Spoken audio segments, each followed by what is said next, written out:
우리가 일반적으로 자유를 얻었다라는 말을 할 때는 무엇인가로부터 속박된 상태이다, 붙잡힌 상태이다, 갇혀 있었던 상태이다라는 것을 말씀할 수 있죠. 그래서 우리가 자유를 얻었다, 자유를 구한다, 자유롭게 되기를 원한다라고 할 때는 바로 우리 가운데 있었던 구속이나 속박이나 닫혀 있는 것이나 갇혀 있는 것들이 깨뜨려지거나 무너지거나 없어진 것이 우리 가운데 있을 때에 자유롭다라고 이야기할 수 있다라는 것이죠. 그런데 우리 가운데 이러한 모습들이 나타나는 부분 속에는 바로 육체적인 자유가 없는 상태, 또한 정신적인 자유가 없는 상태, 또한 영적인 자유가 없는 상태가 각각 나타나는 것을 볼 수 있습니다. 육적인 부분 가운데는 우리가 어딘가를 가지 못할 때에, 막혀 있을 때에, 닫혀 있을 때에 그러한 상태가 되어지지만, 정신적인 부분 가운데는 우리의 연약함, 우리의 경험, 우리의 한계, 우리가 스스로 자신을 판단 내릴 때에 자신을 연약한 존재로, 유약한 존재로 결정하게 되어지는 것 등이 바로 우리 가운데 나타나는 것을 볼 수 있죠. 그래서 일반적으로 내가 할 수 없다라고 선언할 때의 그 기준은 다른 여러 가지의 기준과 판단에 의해서 나타나는 것이 아니라 자신의 한계로부터 나타나고 있음을 알 수 있어요. 자기 스스로 할 수 없다라는 것을 정한 상태, 할 수 없다라는 기준을 정한 상태, 도저히 이루어지지 않을 것 같은 상태, 그것이 다른 무언가로 아니면 외부적인 것으로 다른 사람에 의해서 정해진 것이 아니라 스스로, 자기 스스로에게 정해진 기준 안에서 한계로 나타나고 있음을 알 수 있는 것이죠. 이러한 한계가 나타날 때에 바로 정신적으로, 마음적으로 그가 스스로 제한된 상태 가운데 갇혀 있다는 것을 우리가 너무나 잘 알고 있어요. 여러분, 근데 더 나아가서 성경은 바로 영적인 부분 가운데, 우리의 존재 자체의 부분 속에서, 또한 죽음의 이후의 영역 속에서 우리가 어디에 갇혀 있는가를 분명히 말씀하고 있죠. 여러분, 그래서 성경 가운데 자유를 얻었다라고 선포하는 그 기준 가운데는 바로 세 가지의 원리가 나타나는 것을 볼 수 있습니다. 첫 번째로 나타나는 것은 무엇이냐면 바로 죄로부터의 자유가 우리에게 주어졌다라고 선포하시는 은혜예요. 바로 성경 가운데는 우리가 미처 알지 못했던, 우리가 미처 그것에 대해서 예측하지 못했던 죄에 대하여 너희가 자유를 얻었다라고 선포하는 역사가 나타나고 있다라는 것이죠. 여러분, 로마서 6장 14절 말씀을 우리 같이 한번 읽어보도록 하겠습니다. 시작. 죄가 너희를 주장하지 못하리니 이는 너희가 법 아래에 있지 아니하고 은혜 아래에 있음이라. 아멘. 죄가 너희를 주장하지 못하리니 라는 것은 어느 한 기점으로부터 이전에는 죄가 너희를 주장했으나, 죄가 너희를 마음대로 행했으나, 죄가 너희를 끌고 갔으나, 이제 예수 그리스도의 십자가의 은혜 이후에는 죄가 너희를 주장하지 못할 것이다 라고 선포하는 역사가 나타나는 것이죠. 여러분, 그래서 예수 믿는 자들의 인생 가운데는 단순히 눈에 보이는 육적인 부분과 마음에 있는 정신적인 부분을 넘어서 영적인 영역 가운데 우리가 죄의 상태 가운데, 죽음의 상태 가운데 있었다라는 것을 분명히 말씀하심과 동시에 예수로 말미암아 죄로부터 자유롭게 되었다라고 선포하는 역사가 일어나고 있다라는 것이죠. 할렐루야. 여러분이 이제 죄로 말미암아 묶여있거나 갇혀있거나 닫혀있는 상태가 아니라는 사실을 믿는 저와 여러분의 인생 되기를 간절히 소망합니다. 두 번째로 성경 가운데 나타난 자유를 얻었다라는 기준은 바로 율법의 저주로부터 자유를 얻었다라고 말씀하시는 내용이 나타나고 있어요. 갈라디아서 3장 13절의 말씀을 우리 같이 한번 읽어보도록 하겠습니다. 시작. 그리스도께서 우리를 위하여 저주를 받은 바 되사 율법의 저주에서 우리를 속량하셨으니 기록된 바 나무에 달린 자마다 있는 자라 하였음이라. 아멘. 예수님께서 이 땅 가운데 오셔서 모든 저주를 감당하심으로 말미암아 나무에 달린 자로서 그의 생명이 하나님 앞에서나 사람들 앞에 드려짐으로 말미암아 모든 죄를 감당하시는데 그 중에서도 율법의 저주를 감당하셨다라고 분명히 말씀하고 있는 것이.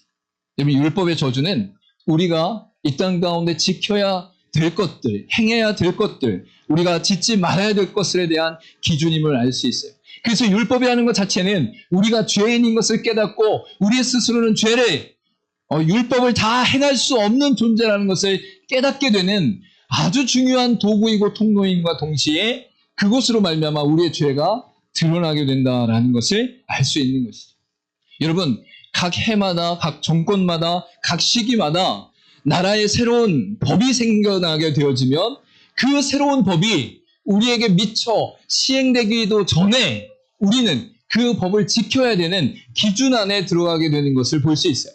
여러분, 그것이 우리 가운데 하나의 법으로 주어졌기 때문에 그것을 지킨다라고 하는 데서는 아주 중요한 역할을 하지만 그 법에 묶여있는 상태가 되어진다는 것을 분명히 말할 수 있는 것이죠. 특별히 성경 가운데는 율법으로 말미암아 행하는 모든 것들을 통하여 유대교 사회 가운데 613개나 되어지는 율법 도항으로 말미암아 그것을 지키지 않았을 때에 너는 죄인이다, 너는 범죄한 자다, 너는 사망한 자다 라고 선포하는 율법의 기준이 있다라는 것이죠. 여러분, 이 율법의 기준, 율법의 저주로부터 완전하게 해방된 것이 바로 예수 그리스도의 십자가의 은혜다라고 성경은 말씀하고 있는 것이죠. 여러분, 그리고 마지막으로 우리 가운데 자유로 주어진 것이 무엇이냐면 죽음의 두려움으로부터 자유롭게 되었다라고 분명히 말씀하고 있어요. 히브리서 2장 14절과 15절 말씀을 우리 같이 한번 읽어보도록 하겠습니다. 시작. 자녀들은 혈과 육에 속하였음에 그도 또한 같은 모양으로 혈과 육을 함께 지니심은 죽음을 통하여 죽음의 세력을 잡은 자 곧 마귀를 멸하시며 또 죽기를 무서워함으로 한평생 매여 종로를 타는 모든 자들을 모아주려 하심이니. 할렐루야. 여러분, 우리는 죽음 앞에 서 있던 자들이다라는 거예요. 이 땅 가운데 모든 사람은 죽음을 향해 달려가고 있고 그 죽음의 문제를 해결할 수 없는 자들이다라고 말씀하고 있어요. 성경은 그것에 대해서 혈과 육을 함께 지니심은 죽음을 통하여 죽음의 세력을 잡은 자 곧 마귀를 멸하셨다라고 말씀하고 있죠. 즉 우리가 하나님의 형상과 모양으로 창조된 그 상황 속에서는 영원한 삶을 보장받고 살아가는 인생이었는데 이제 마귀와 사단으로 말미암아 우리가 죽음 가운데 거하고 우리의 교만함과 하나님의 말씀의 범죄함으로 말미암아 더욱더 진노의 상태 가운데 있었다라는 것이, 여러분, 이것을 바로 그리스도의 죽음 안에서 하나님의 은혜 안에서 완전하게 해결되었다라는 것이 성경의 원리다라는 거예요. 그래서 오늘 히브리서 2장 15절 말씀 가운데 또 죽기를 무서워함으로 한평생 매여 종로로 타는 모든 자들을 놓아주려 하십니다라고 분명히 말씀하고 있는 것이죠. 여러분, 죽음으로부터 그 죽음의 문제가 해결된 자들의 인생 속에는 그 죽음을 놓는 역사가 일어나요. 그 죽음으로부터 자유를 얻는 역사가 일어난다. 여러분, 그래서 이 땅에 살아가는 모든 그리스도인들은 첫 번째 심판, 즉 아담으로부터 타락된 우리 인생 가운데 첫 번째 심판으로 모든 사람이 죽게 된 결과가 나타났어요. 여러분, 우리도 죽습니다. 예수를 믿지만 죽습니다. 이 죽음은 이미 아담으로부터 우리 가운데 내려지는 심판의 죽음이에요. 죄의 삭슨 사망으로 우리가 결국 죽는 것은 모든 인생 가운데 이미 첫 번째 심판으로 나타났다라는 거예요. 이런 얘기하면 아유, 사람들 다 죽는 거죠. 뭐 그게 원인이 있어 이렇게 이야기하는데 왜 우리는 죽는가? 왜 우리는 태어나는가? 왜 우리는 사는가? 왜 이 우주는 존재하는가? 이 질문 앞에서 아무도 대답할 수 없는데, 아무도 그 문제를 해결할 수 없는데 성경은 뭐라고 말씀하고 있어요? 죄로 말미암아 그 결과가 죽음이고 아담의 후손 가운데 나타난 모든 첫 번째 심판이 바로 죽음이다라고 말씀하고 있어요. 여러분, 근데 그 죽음 앞에서 믿는 자들은 똑같이 죽지만 두려워하지 않는 이유가 무엇입니까? 우리는 그리스도로 말미암아 죽으나 사는 인생이다라고 성경이 분명히 말씀하고 있기 때문이에요. 우리는 육체의 죽음 가운데 이제 육체의 장막을 벗지만 우리의 죽음은 끝이 아니라 하나님 앞에서 영원한 생명을 얻고 예수 그리스도의 재림 가운데 이 세상의 종말이 임할 때에 우리는 결국 부활체로 새하늘과 새 땅 가운데 거하는 인생이다. 할렐루야. 네, 이게 믿는 자들은, 믿어지는 자들은 기쁨이 넘치게 되어 있어요. 우리 한번 웃어볼까요? 아유, 좋아. 할렐루야. 웃음이 그냥 나. 왜? 나는 죽으나 죽지 않는 자. 이 믿음 안에 있는 자들이 이 땅 가운데 살아가면서 그 어떠한 상황 속에서도 매이지 않아요. 매일 게 없죠. 가끔 가다가 우리가 돈에 매여 있는 상태를 경험할 때가 있어요. 뭐 사고 싶은데 돈이 모자라. 뭐 먹고 싶은데 너무 비싸. 어디 이사 가고 싶고 옮기고 싶고 남들이 하는 거 나도 하고 싶은데 나는 그걸 할 수가 없네. 대출을 받아야 돼. 카드를 써야 되나? 그거 언제 갚지? 다음 달에 민수가 갚겠지. 이러면서 긁을 수는 있겠지만 여러분, 우리 인생 가운데 그 돈의 제한 가운데, 그 구속 가운데, 속박 가운데 살아가게 되는 것을 볼 수 있죠.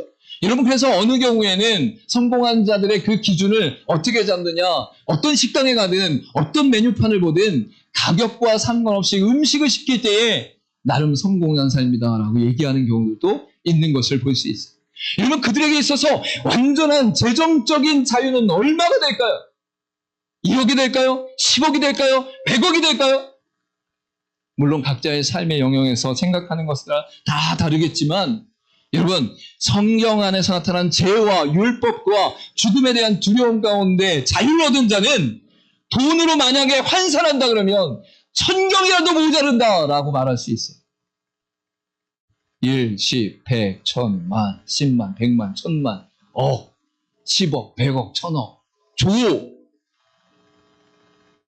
10조, 100조, 1000조, 경, 10경, 100경, 1000경이라도 내가 죄와 율법과 죽음의 두려움으로부터 자유를 얻은 것은 계산할 수 없다라는 거예요. 비교할 수 없다라는 거예요. 그래서 이렇게 질문할 수 있죠. 100억 받기를 원하십니까? 죄와 율법과 죽음의 두려움으로부터 자유를 얻기 원하십니까? 밸런스 게임. 요즘에 유행하는 밸런스 게임. 여러분, 우리가 100억으로 비교할 수 없다는 거예요. 1000경으로 비교할 수 없다는 거예요. 이게 바로 성경에 나타난 자유다라는 거예요. 여러분, 이 자유를 얻은 자들은 그 마음의 중심 가운데 자유를 얻은 기쁨과 감사와 찬송으로 이 땅에 그 어떠한 것으로도 매이지 않는 은혜의 능력이 나타나는 삶이다라고 분명히 말씀하고 있는 것이죠. 여러분, 그래서 오늘 본문의 말씀 가운데 나타난 이 고린도후서 3장의 말씀에 특별히 12절부터 17절 가운데 나타난 말씀은 바로 모세가 율법을 받는 그 사건, 그것을 계기로 바로 그들 가운데 나타난 율법의 영광과 수건을 벗겨지고 이제 그리스도 안에서 완전한 구원과 구속과 자유를 얻은 자들의 인생 가운데 하나님께서 자유를 허락하신 그 권세의 능력을 말씀하고 있는 것을 볼 수 있는 것이죠.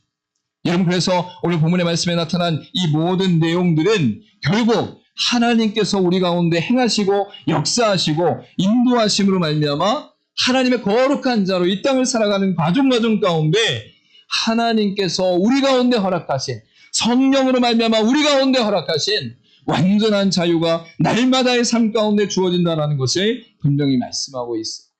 여러분, 그래서 그리스도의 형상으로 변화된 자들이 이 땅을 살아가는 순간순간마다 구원이라는, 나는 죽어도 천국에 간다는 그 기쁨 이전에 이미 매 순간 성령께서 우리와 함께 하시며 성령으로 말미암아 죄와 율법과 죽음의 두려움으로부터 완전히 자유로운 믿음의 역사가 나타남과 동시에 이것이 날마다 성장되어져 새 사람이 되어져 하나님 보시기에 아름다운 자로 세워져 가는 것이 바로 온전한 신앙이다라고 분명히 말씀하고 있는 것이죠.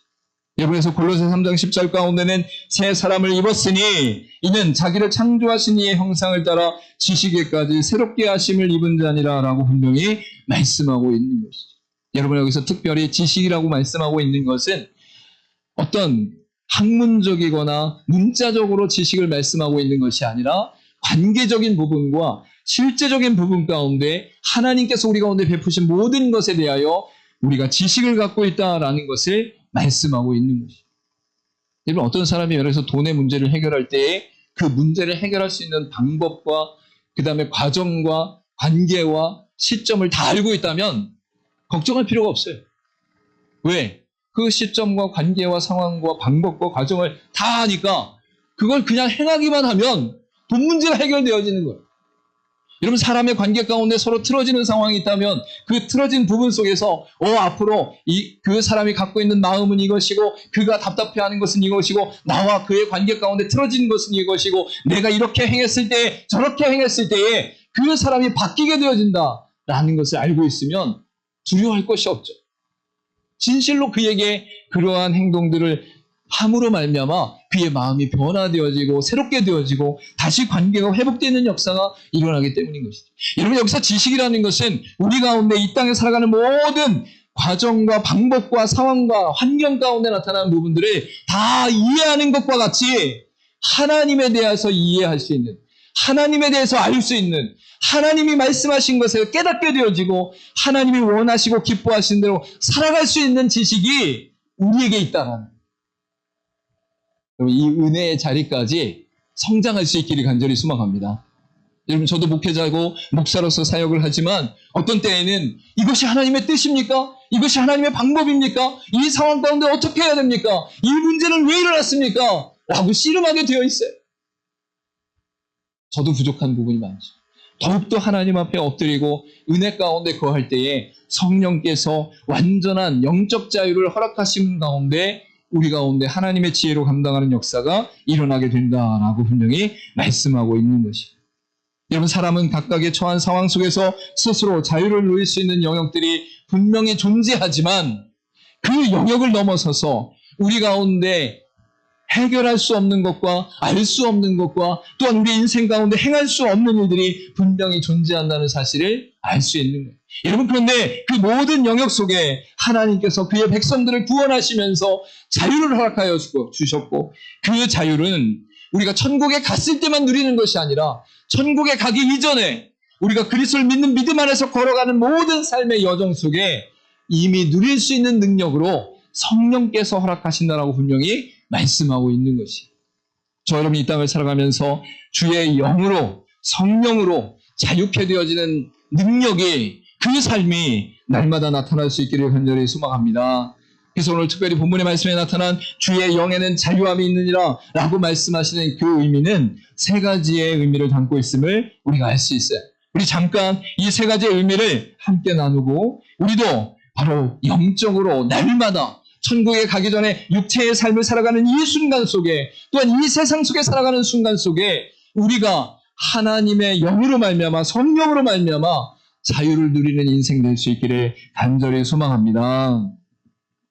첫 번째로 오늘 본문의 말씀을 통해 말씀하는 주의 영에는 자유가 있다라는 의미의 첫 번째는 무엇이냐면 확실한 소망의 자유입니다 라고 성경은 분명히 말씀하고 있어요. 우리 본장의 12절 말씀 같이 한번 읽어보도록 하겠습니다. 시작. 우리가 이 같은 소망이 있으므로 담대히 말하노니. 아멘. 사도 바울이 고린도 교회를 향하여 담대하게 선포하고 있는데 그 담대함의 기준이 어디에 있느냐? 바로 소망 가운데 있다라고 말씀하고 있는 거예요. 우리가 사람들하고 대화를 할 때, 무엇인가 주장을 할 때, 이끌어갈 때 담대하게 이야기할 수 있는 근거가 어디에 있어요? 내가 그것을 경험해 봤거나 그것에 대해서 잘 알고 있거나 그것에 대해서 다른 사람으로부터 들었거나 또한 내가 그것에 대해서 앞으로 어떻게 할지 깊이 고민하면서 상고했을 때 그래 이렇게 하면 되겠다 라는 확신이 있을 때에 강하게 얘기할 수 있어요. 담대히 얘기할 수 있어요. 여러분, 그런데 사도 바울이 지금 모세의 영광이 아니라 그리스도의 영광으로 말미암아 영원한 하나님의 백성된 자녀들을 향하여 강력하게 담대하게 이야기할 수 있는 성령으로 말미암아 나타나는 자유가 무엇이냐? 바로 소망에 근거한, 확실한 소망에 근거한 자유가 우리 가운데 있다라고 말씀하고 있는 거죠. 여러분의 소망은 어디에 있습니까? 라고 질문하면 우리는 가까운 시일 안에 아이들이 잘 되기를 원합니다. 집이 잘 살기를 원합니다. 돈을 많이 벌기 원합니다. 좋은 사람을 만나기 원합니다. 이러한 여러 가지 소망들이 우리의 인생 가운데 나타나는 것을 볼 수 있어요. 여러분, 그런데 사도 바울은 그 인생의 여정 속에서 가장 마지막에, 가장 강력하게, 가장 확실하게 천국의 소망을 품고 이 땅 가운데 외치는 자의 삶을 살아가고 있다라는 거예요. 여러분, 소망은 우리로부터 나타났을 때에 흔들릴 수 있으나 하나님으로부터 나타났을 때에 견고하게 선포될 수 있음을 믿으시길 간절히 소망합니다. 여러분, 우린 연약해서 부족해서 우리로부터 무엇인가 미래에 대하여 앞으로 일어날 일에 대해서 강력하게 이야기할 수 있는 근거가 매우 적어요. 우리가 할 수 있는 영역 가운데, 우리가 경험한 지식 가운데, 또한 우리가 이 땅 가운데 살아오면서 부딪혀온 모든 부분들 가운데 내가 그것을 보고 경험하고 느꼈을 때 이야기할 수 있는데 그 영역의 한계가 너무나 빈약하다는, 그 영역의 한계가 너무나 부족하다라는 것. 여러분, 그런데 온 우주를 창조하시고 주장하시며 역사 속에서 모든 것을 계획하시고 인도하신 가운데 결국은 성취하신 하나님의 능력으로 말미암아 나타난 천국의 소망은 이 땅의 그 어떠한 소망보다도 확실하다라는 거예요. 할렐루야. 여러분, 그러니까 이 사도 바울이 주의 영에는 자유함이 있습니다라고 선포할 때에 성령 안에서 자유를 누리는 자들의 아주 놀라운, 아주 커다란 의미는 바로 확실한 소망이 있는 자유가 우리 안에 있는 것이다라고 분명히 선포하고 있는 것이죠. 그래서 로마서 5장 5절 가운데 이렇게 말씀합니다. 소망이 우리를 부끄럽게 하지 아니함은 우리에게 주신 성령으로 말미암아 하나님의 사랑이 우리 마음에 부은바 됨이니라고 분명히 말씀하고 있어요. 여러분, 예수를 열심히 믿었는데 복음 전파를 열심히 했는데 사람들을 막 초청하면서 예수님을 소개하고 교회를 소개했는데 천국이 없네? 하나님이 없네? 죽으니까 아무것도 없네? 그러면 내가 막 소개하는 사람들한테 부끄럽겠어요? 안 부끄럽겠어요? 별로 안 부끄러워요. 저는 가끔 가다가 이제 맛있다고 해서 제가 먹어봤는데 맛있어. 이제 하거나 아니면 다른 사람한테 얘기 들어서 맛있다고요. 거기 맛있대. 가서 한번 먹어보자. 근데 딱 갔는데 막 먹었는데 사람들이 반응이 에이, 뭐 이게 뭘 맛있어. 아유, 별로 아니구만. 이거 우리 옆에서도 먹을 수 있는 거네. 아유, 가까운데 이런 게 많아. 그러면 괜히 부끄러워. 알려주고 나서. 그런데 진짜 맛있으면 맛있다 그러면 부끄럽지가 않아요. 여러분, 여기에서 부끄럽지 아니하는 것을 쉽게 설명하면 이렇다는 거예요. 우리가 이 땅 가운데 그리스도를 증거하고 교회에 섬기고 또한 하나님의 은혜 가운데 날마다 말씀에 순종하며 살아가는 것이 결국 부끄럽지 않게 하나님이 책임져 주신다는 거예요. 하나님이 보증하신다는 거예요. 그럼 마음껏 전도하십시오. 마음껏 예수님 소개하십시오. 마음껏 교회를 소개하십시오. 저를 소개하는 건 좀 부끄러워하셔도 돼요. 저는 부족함이 많기 때문에. 여러분, 그런데 하나님이 약속하신 소망을 붙잡고 있는 자들은 자유함이 있다는 거예요. 그 확실한 소망으로 말미암아 강력하게 선포할 수 있다라고 분명히 말씀하고 있는 거예요. 주의 영에는 자유함이 있다라는 것은 성령께서 우리 안에 내주하심으로 말미암아 이 땅을 살아가는 모든 삶의 여정 속에 확실한 소망으로 말미암아 선포하는 역사가 일어나고 강력하게 증거하는 역사가 일어나고 떳떳하고 담대하게 살아가는 역사가 일어난다는 거예요. 그럼 가끔 그럴 때 있잖아요. 저도 20대 초반에 교회 다닌다는 거 조심스럽게 얘기할 때가 있어요. 얘기 안 할 때도 있고 남들이 기도하네? 교회 다니나 봐? 그럼 예, 다녀요. 이렇게 할 때가 있었어요. 이거 우리의 연약함 속에 이러한 부분이 있는 것을 하나님이 정죄하지 않으십니다. 그러나 우리는 믿음 안에서 이 땅 가운데 살아갈 때에 확실하고 담대하게 자유롭게 선포할 수 있는 능력은 확실한 소망 가운데 있기 때문이다라고 분명히 말씀하고 있는 것이죠. 여러분, 두 번째로 나타난 사도 바울의 주의 영에는 자유함이 있습니다라는 의미는 바로 수건이 벗겨진 자유입니다라고 말씀할 수 있어요. 오늘 본장의 15절과 16절 말씀 같이 읽어보도록 하겠습니다. 시작. 오늘까지 모세의 글을 읽을 때에 수건이 그 마음을 덮어도다. 그러나 언제든지 주께로 돌아가면 그 수건이 벗겨지리라. 아멘. 여기서 수건이 벗겨진다라는 것은 출애굽기 34장 가운데 나타난 모세가 바로 시내산에 올라가 율법, 즉 10계명을 받을 때에 40일 동안 내려오지 않은 상황 가운데 내려왔을 때 그 얼굴 가운데 빛이 나므로 백성들이 바라보지 못할 때 그 얼굴에 수건으로 가렸다. 그 빛을 가렸다라는 것을 말씀하고 있는 것이죠. 여러분, 그런데 신약 성경 가운데는 사도 바울이 고린도 교회를 향해서 말씀하시는 내용의 중심 속에는 바로 모세의 영광이 나타나는 그 영광을 가린 수건이 결국은 이스라엘 민족 가운데, 유대교 가운데 형식과 제도와 율법으로 나타난 상태 속에서 진정한 은혜를, 진정한 진리를, 진정한 기쁨을 누리지 못하는 그 수건을 거뒀다라고 말씀하고 있는 것을 볼 수 있습니다.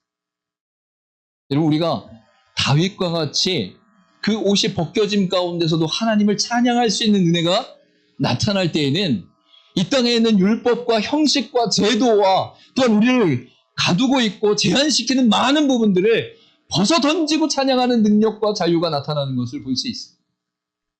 여러분, 그렇다고 막 옷을 벗고 찬양하라는 뜻이 아니라 정말 우리 안에 기쁨이 있을 때 큰 목소리를 찬양하고, 내 마음 가운데 깊은 간절함이 있을 때 큰 소리로 하나님께 기도하고, 내가 어디 있든지 무엇을 하든지 하나님 기뻐하시는 삶을 살아갈 때에 다른 사람들이 비웃더라도, 다른 사람이 우습게 여기더라도, 다른 사람들이 그건 아니지라고 얘기할 때도 자신 있게 그 일을 감당할 수 있는 사회적 관습과 사회적 시선과 사회적 판단을 뛰어넘어 하나님 앞에 감당하는 자유가 있다라는 것이 바로 수건이 벗겨진 자유다라는 거예요. 우리는 살아가면서 사람들의 눈치를 많이 보죠.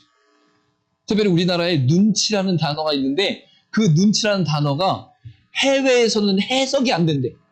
그걸 대체할 수 있는 단어가 없대. 도대체 눈치를 왜 보냐? 외국 같은 경우에 실용주의라든지 현실주의, 또 실제 그 자신 개인주의의 영역 가운데 생활하기 때문에 눈치라는 것에 대해서 이해할 수가 없다는 거예요. 그래서 눈치라는 단어를 그 발음 그대로 영어 단어 백과사전에 등록되어 있다고 합니다. 그래서 한번 찾아보세요. 눈치, 이렇게. 우리나라는 특히 체면 문화라든지 양반 문화라든지 눈치 문화가 있어서 다른 사람의 눈치를 많이 봐요. 물론 선한 영향력도 있고 선한 기능도 있어요. 다른 사람을 배려하기 때문에, 다른 사람이 원하는 것들을 먼저 챙겨주기 때문에, 다른 사람을 위해서 내가 희생하기 때문에 좋은 것도 있죠.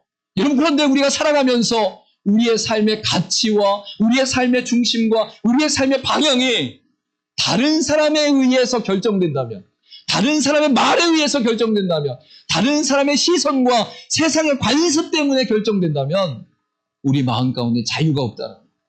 여러분, 그런데 수건이 벗겨진 것은 무슨 자유입니까?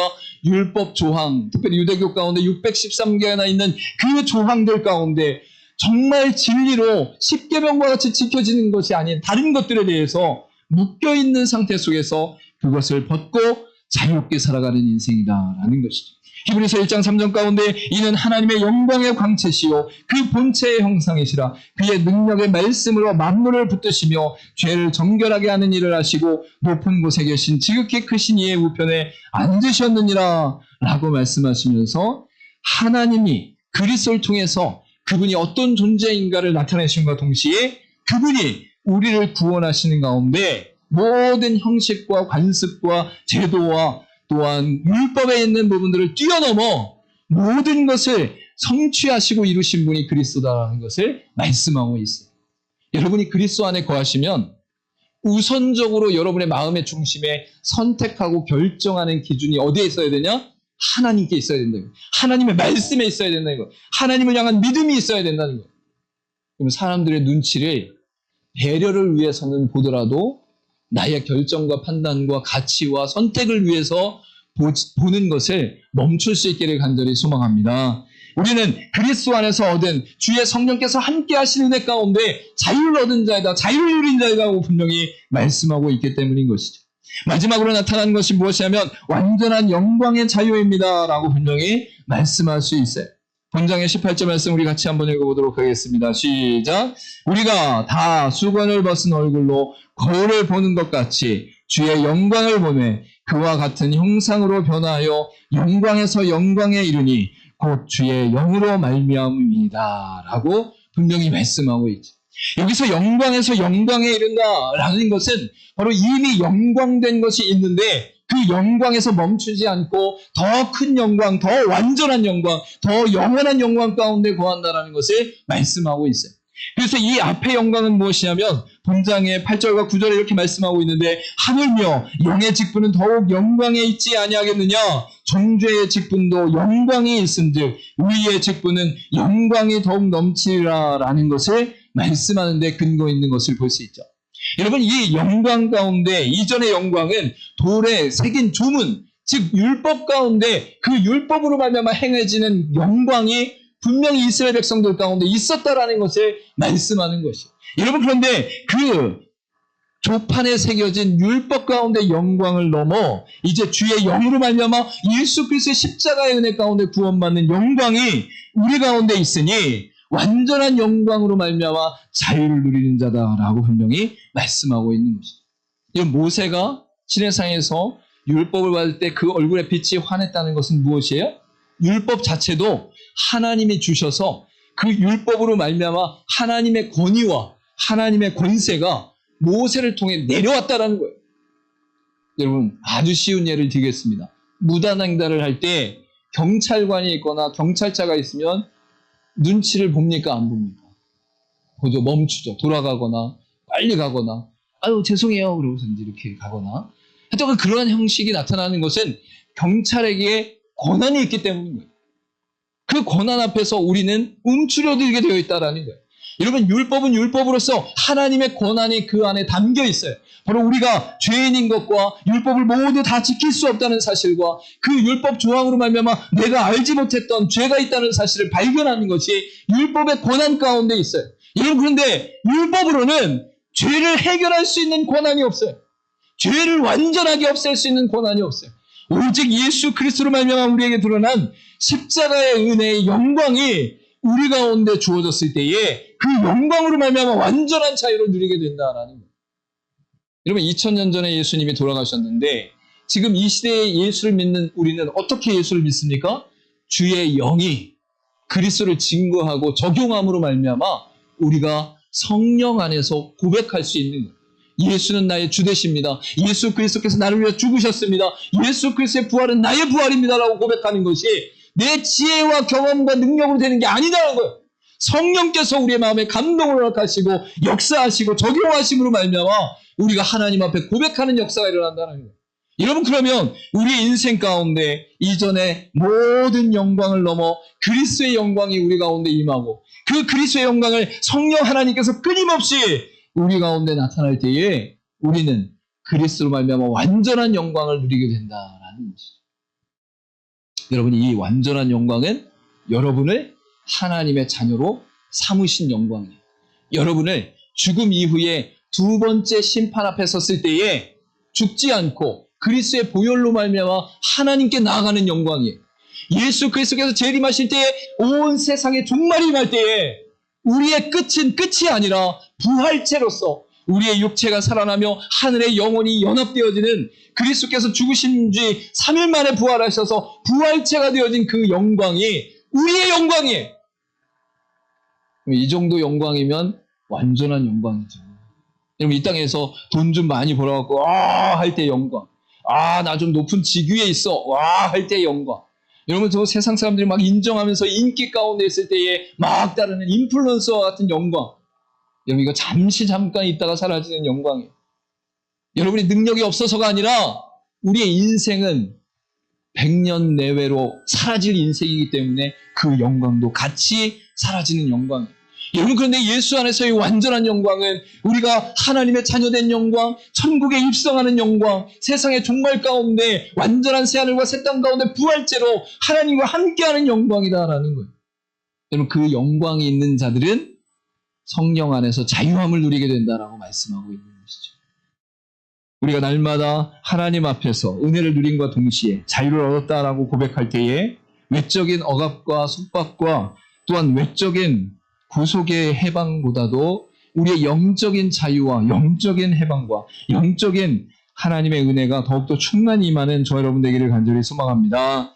요한복음 8장 36절에 이렇게 말씀합니다. 종은 영원히 집에 거하지 못하되 아들은 영원히 거하나니 그러므로 아들이 너희를 자유롭게 하면 너희가 참으로 자유로우리라. 아멘. 우리가 종으로서 하나님의 부르심을 받은 게 아니라 양자된 자로서 예수 그리스도 안에서 구원받은 하나님의 백성 되었다는 사실을 깨닫고 아들로서 자유를 누릴 수 있는 저와 여러분 되기를 간절히 소망합니다. 이 자유는 우리 스스로 만들어낸 자유가 아니에요. 우리가 마인드 컨트롤해서 얻을 수 있는 자유가 아니에요. 우리가 애쓰고 노력해서 얻는 자유가 아니에요.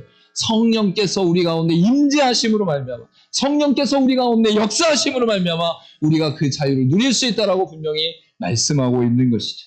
저 여러분이 이 자유 가운데 승리할 수 있기를 간절히 소망합니다. 우리 마지막으로 고백하도록 하겠습니다. 첫 번째 시작. 확실한 소망의 자유입니다. 두 번째, 수건이 벗겨진 자유입니다. 세 번째, 완전한 영광의 자유입니다. 아멘.